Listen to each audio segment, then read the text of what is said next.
Hello, how's everyone going today? I'm Stephanie Fry. If you haven't subscribed to my channel, go ahead and subscribe. And today's hot topic I want to talk about today, sorry, I want to scoot back so it doesn't cut off my head. Today's hot topic I want to talk about today is HOA. So I get this a lot, just regards of a lot of times we get a lot of first time home buyers or just maybe even seasoned buyers. This is their second and third home. They want to get to know more about the HOA, what it entails, what is involved, what do those fees include and why.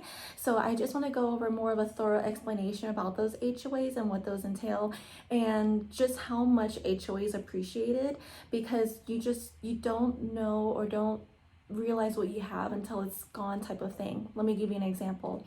So I had a buyer, she came in here the other day and her biggest thing was that she wanted to be in a community where there was HOA, because she was in a non-deed restricted neighborhood, meaning that she was probably out in the country. She has wild pigs, wild hogs in that area. She's on a piece of like a half-acre land, but so she did have a lot of space between her and her neighbors, but she really missed that community feel.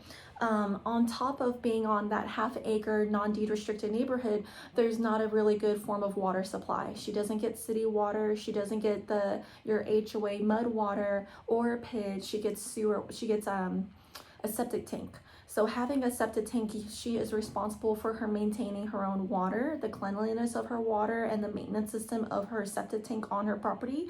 And she was just tired of taking care of that tank, taking her, and some other property forms of water management is also having her own well.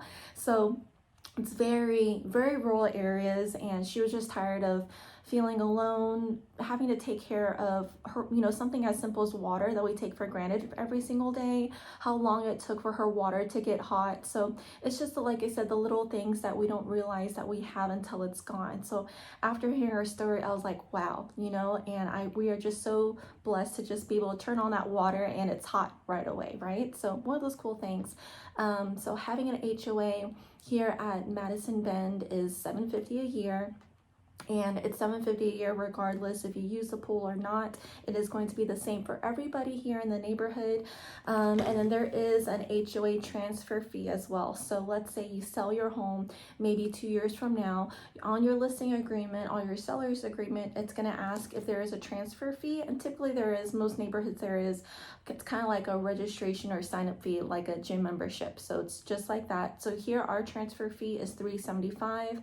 And then if for some reason you do not pay your HOA, they will go ahead and put your account on delinquency and go ahead and send that letter in the mail. They could put a lien on your property. So I just want to not to scare anybody, but I just want to let you know, worst scenario, the HOA does have a right to put a lien against your property.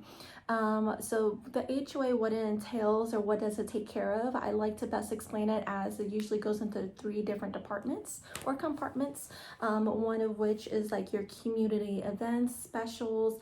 Maybe you drive by around the holidays, some neighborhoods will decorate the front of the sign. They might decorate some lampposts throughout the neighborhood. So some of it will go towards community events, festivities, and things like that. Another huge portion will go towards the maintenance of the neighborhood. What do I mean by that? Maintenance of the neighborhood could be the sod, the grass, the sprinkler systems throughout the whole neighborhood. Maybe there's a broken street lamp. Things like that are things we're going to take care of as a whole, as a neighborhood. I was in a different neighborhood before, around the same amount of homes, about 400 homes, and that alone every year, guess how much it was to take care of the grass? Just the grass, just landscaping. It was $30,000 a year. And when you attend these HOA meetings, you don't realize how much entails or how much goes into the neighborhood until you attend these meetings. So once you move into the neighborhood, I highly suggest, just when you get a chance, just kind of pop into the HOA meeting, see what it's all about, see what your neighbors are talking about in the neighborhood, see what's going on. Maybe there's something in the neighborhood that you're not aware about. Maybe, for example, I don't know, maybe there was a sewage, I'm just throwing worst case worst. Maybe there was like a hurricane that came through, so the neighborhood has to pick up after the pieces. The public isn't going to pick that up for us. That's something that we have to take responsible for, and just to take care and clean up the neighborhood. Also to help mandate and enforce HOA policies and procedures here in the neighborhood. What else is a good one? So upkeep and maintenance, the staff, especially because we do have a pool, we will have lifeguards on staff. So another great majority is going to be the staff, the lifeguards during that peak summertime. For those few couple of months, we'll have that staff. That's another, good, if I had to guess, maybe $10,000 a month while the pool is up, and that's just for the staff members. Now that's not even including the pool and maintenance, maybe even broken parts or regulation inspections every single year for our pool, because you do want your pool to be inspected every year, right? Make sure it's good, up and running before it's released to public, before it's pool season. What's another good one? You will receive your mail of your HOA typically around November, December time. Just kind of like, hi, Mr. and Mrs. Jones.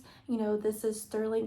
Our property management is through Sterling Ridge ASI. This is Sterling Ridge ASI. Just a kind reminder, a friendly reminder to please pay your HOA dues of $750 a year. You can make a quick payment at here. They should go and give you a link, or by calling this number, 1-800 number so-and-so. They are pretty responsive. You can just give them a call. They'll go and pick it up. They'll go ahead and take your payment. I believe, I'm not sure, don't quote me on this, I believe they should take your payment on the phone, but more than likely they're going to have you go ahead and make that payment online or at their physical location. And then another great question is condos, townhouses, and this is a traditional freestanding home, are going to have different types and different fees of HOA. So and I believe our HOA is fairly reasonable.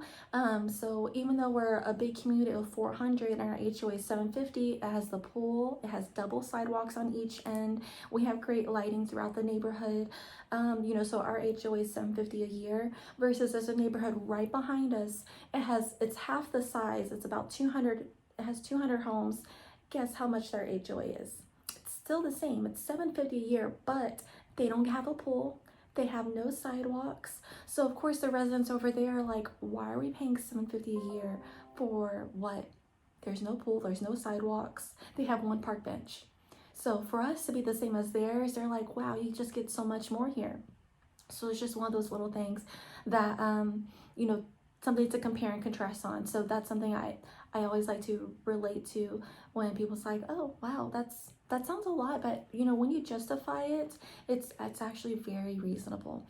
I think that's about it. HOA can fluctuate from time to time, just depending on what's going on in the neighborhood, what the neighbor would like to go or do moving forward. Just attend those HOA events, see what's going on, and they do absolutely will go ahead and vote if for some reason they need to change or fluctuate the HOA fees. Awesome. Well, I hope this video helps you guys. If you have any questions, feel free to call, text me, or email me. You can reach me at 832-792-3892. Bye.